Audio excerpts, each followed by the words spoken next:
Western tops, leggings, kurti, palazzo, children wear retail તેમજ wholesale ભાવે મેળવવાની વિશ્વાસપાત્ર શોપ એટલે Muskan collection and Muskan dresses.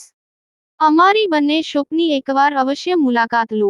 સ્થળ: બેંક રોડ, બજાર પાછળ, પાલેજ, તાલુકો, જિલ્લો ભરૂચ। ઝઘડિયાના પત્રકાર પર રેત માફિયાએ હુમલો કરવાના વિરોધમાં પત્રકારોનું જિલ્લા સમાહર્તાને આવેદન। હુમલાખોર ઇસમ અન્ય ગુનાઓમાં પણ સંડોવાયેલો હોય પાસા એક્ટ હેઠળ કાર્યવાહી કરવા માંગ કરવામાં આવી। ભરૂચ જિલ્લાના ઝઘડિયાના પત્રકાર જયશીલભાઈ પટેલ પર ગોવાલી ગામના અને રાણીપુરા ગામ નજીક નર્મદા નદીમાં નાવડી અને મશીનના ઉપયોગથી રેતી કાઢવાની પ્રવૃત્તિ કરતા દેવાંગ પાટરવાડિયા નામના ઈસમે હુમલો કરતા તે બાબતે ઝઘડિયા પોલીસ મથકમાં ફરિયાદ નોંધવામાં આવી હતી।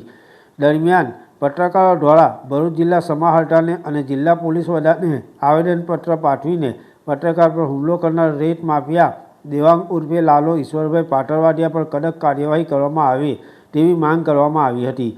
વધુમાં જણાવાયું હતું કે સદર ઈસમ દેવાંગ પાટરવાડિયા પર અગાઉ પણ ભૂસ્તર વિભાગ દ્વારા કાર્યવાહી કરવામાં આવી હતી તેમજ મહિલા પર દુષ્કર્મના ગુનામાં સજા પણ થઈ હતી। આવેદનપત્ર આપવામાં ઝઘડિયાના પત્રકારો સાથે ભરૂચ જિલ્લાના અન્ય પત્રકારો પણ જોડાયા હતા અને પત્રકાર પરના હુમલાનો વિરોધ કરી હુમલાખોર પર તાકીદે કડક પગલાં ભરાય તેવી માંગ કરવામાં આવી હતી।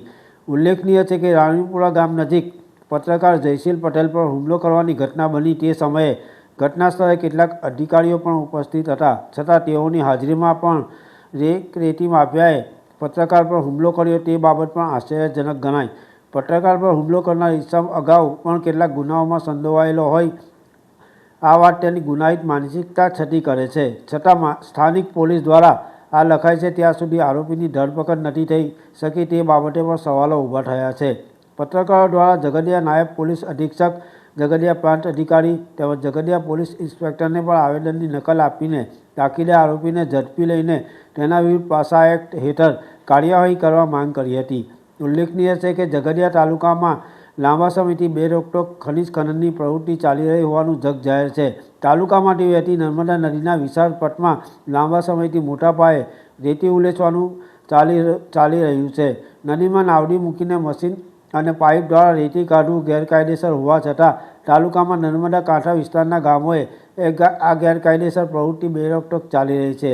તાલુકામાં ગેરકાયદેસર રેતી ખનન કરતા રેતી માફિયા બેફામ બની રહ્યા હોવાનું સામે આવ્યું છે ત્યારે ઝઘડિયા તાલુકાના પત્રકાર દ્વારા રેત માફિયા વિરુદ્ધ જિલ્લા સમાહર્તાને ફરિયાદ કરવામાં આવતા રેત માફિયા દ્વારા પત્રકાર પર હુમલો કરવામાં આવ્યો હતો। આ ઘટનાને ભરૂચ જિલ્લાના પત્રકારોએ વખોડી કાઢી હતી। વાલિદ ટાઈમ્સ, ભરૂચ। મારું નામ જયશીલ પટેલ છે। રાણીપુરા ઝઘડિયાનો રહેવાસી છું અને પત્રકાર તરીકે મારી ફરજ બજાવું છું। મારા ગામ રાણીપુરાની અંદર નર્મદા કાંઠા વિસ્તારમાં ગેરકાયદેસર રીતે નર્મદાના પ્રવાહમાંથી પાણીમાંથી રેતી ઉલેચવાનું ષડયંત્ર ગોવાલી ગામના દેવાંગ ઉર્ફે લાલો પાટણવાડિયા નાવ દ્વારા કરવામાં આવતું હતું તેની જાણ અમને થતાં અમે જિલ્લા અધિક્ષક, જિલ્લા કલેક્ટર શ્રી ખાણ ખનીજ વિભાગ તથા ઝઘડિયા પોલીસને જાણ કરી હતી।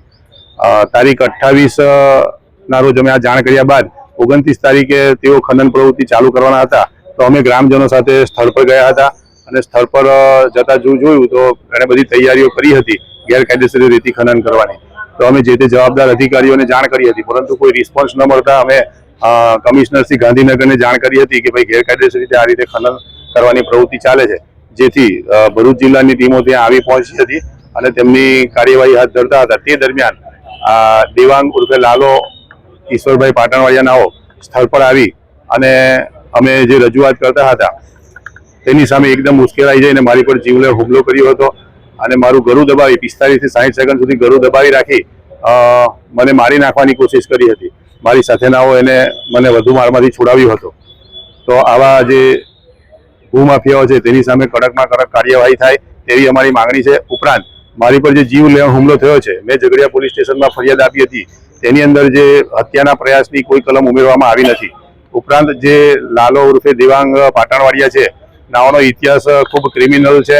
અગાઉ પણ મહિલાના દુષ્કર્મ ગુનાની અંદર એ સજા કાપીને આવ્યો છે। ઉપરાંત ભૂસ્તર વિભાગ દ્વારા પણ એની પર અનેક ફરિયાદો કરવામાં આવી છે તો આવા વ્યક્તિઓને કેમ ના પાસા હેઠળ ધરપકડ ન થાય જેથી અમારી એવી માંગણી છે કે જે કલમનો ઉમેરો કરવાનો છે હત્યાના પ્રયાસનો તે અને પાસા હેઠળ એની ધરપકડ થાય તેવી અમારી માંગણી છે। જો જવાબદાર વહીવટી તંત્ર દ્વારા આવા ભૂમાફિયાઓ પર જો સમયસર એક્શન લેવામાં નહીં આવે તો અમે પણ જલદ આંદોલન કરીશું.